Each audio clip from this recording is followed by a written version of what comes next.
guys, good afternoon. We are back out on the water. We're going through the book of Matthew, verse by verse.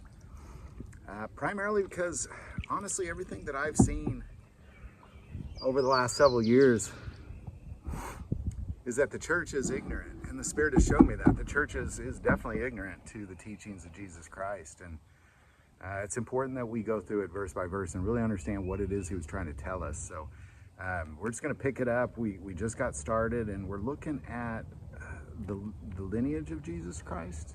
And as we look at that, it's incredibly important that we not skip through it and that we focus on every little piece of it. It's there for a reason. Matthew 1, starting verse 1. The book of the genealogy of Jesus Christ, the son of David, the son of Abraham. Abraham begot Isaac. Isaac begot Jacob. Jacob begot Judah and his brothers. Last time we talked about really why Abraham was chosen. And as Abraham begot Isaac, he was the son of promise. It was this thing that ultimately Abraham was tested by God to be willing to sacrifice his only son, even at an old age. And he was willing to do it. So God stopped him, and therefore he became the lineage of Jesus Christ, the beginning of all that. And now what we see is then his son Isaac begot Jacob. Now, this is kind of a piece. You don't want to just jump through this particular section of Genesis, because what Isaac did and what Jacob did is really quite incredible. So we'll go to Genesis 27. Now it came to pass when Isaac was old and his eyes were so dim that he could not see, that he called Esau his older son and said to him, "My son." And he answered, "Here I am." And he said, "Behold, I am old. I do not know the days of my death. Now therefore, please take your weapon, your quiver, and your bow, and go out to the field and hunt game for me, and make me savory food such as I love, and bring it to me, and I may eat, that my soul may bless you before I die."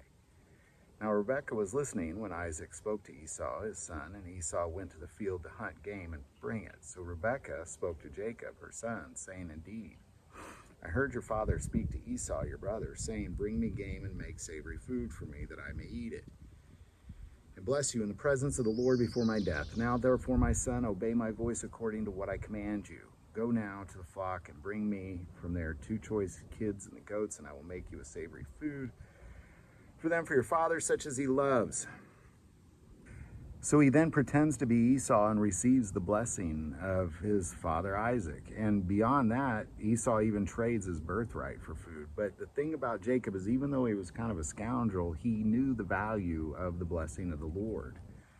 And this ultimately caused him to be outcast, where he kind of was scoundreled, and then he was scoundreled through his uncle, a brother of Rebekah. And I mean, it just so much trouble for years. But he was clearly blessed during this time, and he was wanting to marry his uncle's daughter, Rachel, but he deceived him, and he accidentally married her sister somehow. I don't know how you do that,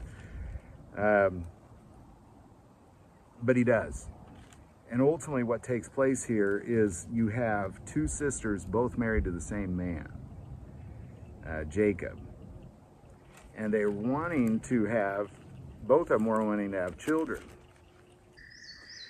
And Leah began to conceive children, and Rachel was barren. And no matter what Leah did, she did not feel loved. And finally, it says this in 34, she conceived again and bore a son, and said, "Now this time my husband will become attached to me, because I have borne him 3 sons. Therefore his name was called Levi.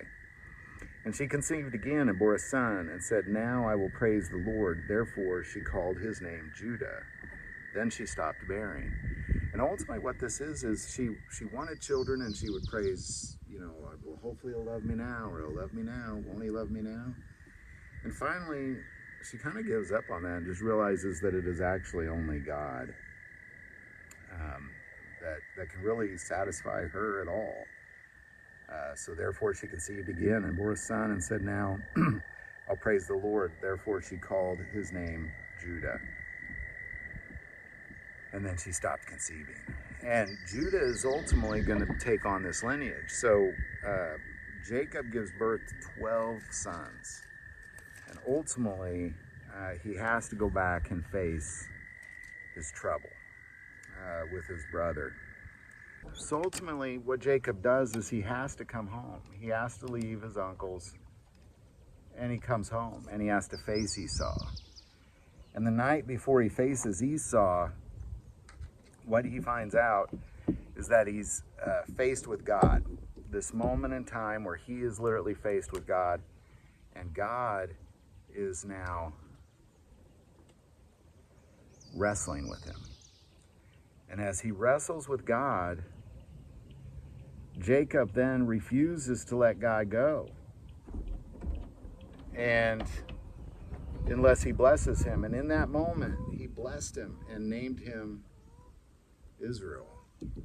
And it is that moment that Israel becomes a nation, and Judah, one of the 12 tribes, these 12 sons become the 12 tribes of Israel. And Judah is the tribe that Jesus comes from.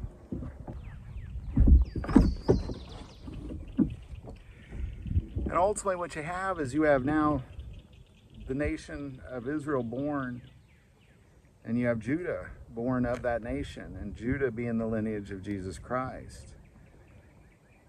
And I don't think it's a small thing that in that moment what Leah does, you know, as far as what she does for Judah, and the way she sacrifices, well, really the way she leans on God in that moment. I'm gonna try this little crankbait here. I don't know if you can see that. Let's see how that thing does. But it's really, I think it's really the leaning on God that kind of made it, like, because he had 12 sons. There were 12 tribes of Israel. Why Judah? Well, that's ultimately why. Because of what Leah did, you know. That's what it is. So Judah becomes the lineage of Jesus Christ. The book of the genealogy of Jesus Christ, the son of David, the son of Abraham. Abraham begot Isaac, Isaac begot Jacob, and Jacob begot Judah and his brothers.